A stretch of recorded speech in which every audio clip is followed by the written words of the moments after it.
Lavanya Ballal, the point is that even someone like Indira Gandhi, the former Prime Minister, had written that Savarkar was a brave son of India and that his contributions to the freedom struggle cannot be negated. So what is the Congress Party's problem in accepting that Savarkar was just as much a freedom fighter as anyone else was? Ma'am, you have to unmute, please.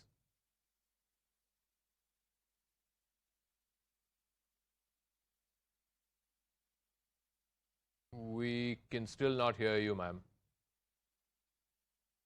All right, I think they'll reconnect you in a second, but let me put that to RK Upadhyay. Yeah.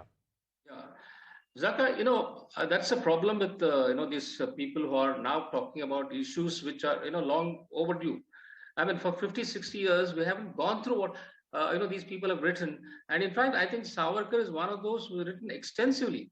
Apart from Gandhi, probably Savarkar is the one who has written very, very extensively on the freedom movement, on his thoughts about Hindus, Muslims, and a whole host of issues. And in fact, Gandhi has also praised him. He said he's a patriot. In fact, in 1921, in Young India, Gandhi writes he's a patriot. Otherwise, but for the love of his country, he wouldn't have been Kalapani. So, but what he's projected as someone who goaded Godse to kill him. So this is the kind of image that the Congress has built up over the last 50, 60 years, and this is what has revolts people who feel that justice is not being done to Savarkar. So Savarkar is not a big demon that people have to call him somebody who was a hated Muslim community, somebody who divided the country, somebody who wrote about the two-nation theory, and all the negative aspects are being projected, whereas he had a lot of positives as well. That is what I feel. All right, if Lavanya Ballal is back, can you? All right, we'll try and connect back with her. But TR Prasad Gowda, I mean, shouldn't there be a debate? And ultimately, India is a democracy; it has to happen in the public domain. A debate on historical figures and whether the correct reading of history has happened. As RK Upadhyay was explaining, that as far as Savarkar is concerned, there's only been one view of Savarkar, a distorted view, a negative view of Savarkar that's been propagated over the last 50, 60 years. Mr. Gowda. Yeah. Sir, if you are talking about Indira Gandhi was mentioned that a remarkable son of India. If BJP is taking that statement by former Prime Minister Indira Gandhi statement, I would like to ask them, why don't you take up? She made so many other good statements also. We have to live together. There should not be no communal violence. Why are you not acknowledging those good statements of Indira Gandhi? Of course, she made Savarkar as a remarkable son of India. Okay, we will acknowledge it. Now they are fine. But at the same time, she made several other things about our biggest democracy. Ours is the biggest democracy in the world. We have to live together and we have to like together. And when those concepts, why they are not trying to practice it? All right, Lavanya is also back on the broadcast. Lavanya, respond to that. If Indira Gandhi can praise Savarkar, why does the Congress Party have a problem with him?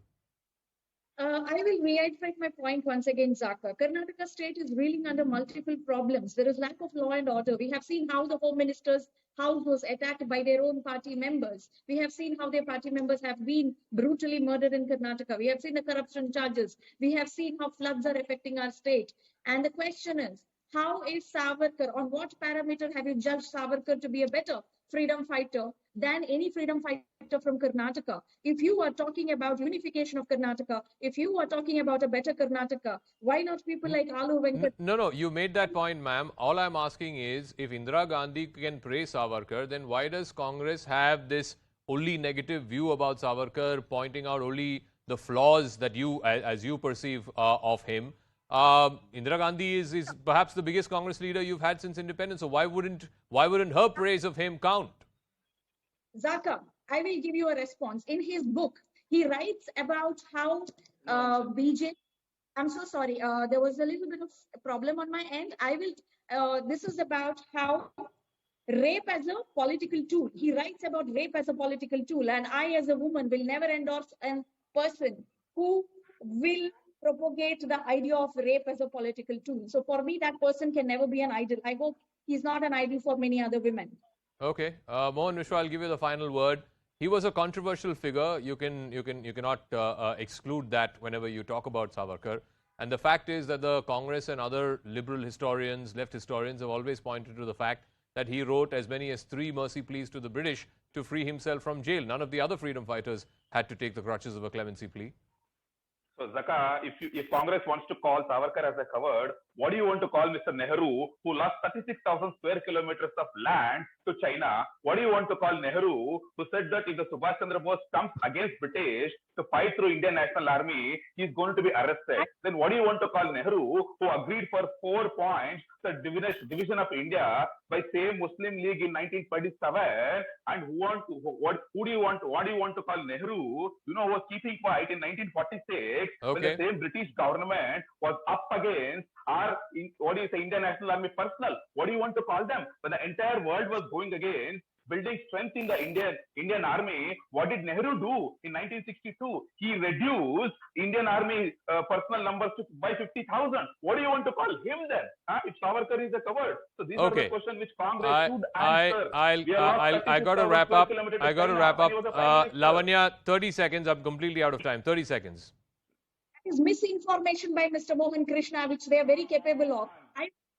Leader who has allowed China to build a village in India as a 56-inch chested prime minister. I think that is what we call them. 56-inch lal aankh dikhane wala prime minister. That is what we call them. Okay, I'll leave it at that. Thank you very much. We'll see whether the legacy of Savarkar, the historical questions that have been left unanswered by his legacy, whether that's going to be the dominant theme going into Karnataka 2023. Meanwhile, it's not just in Karnataka.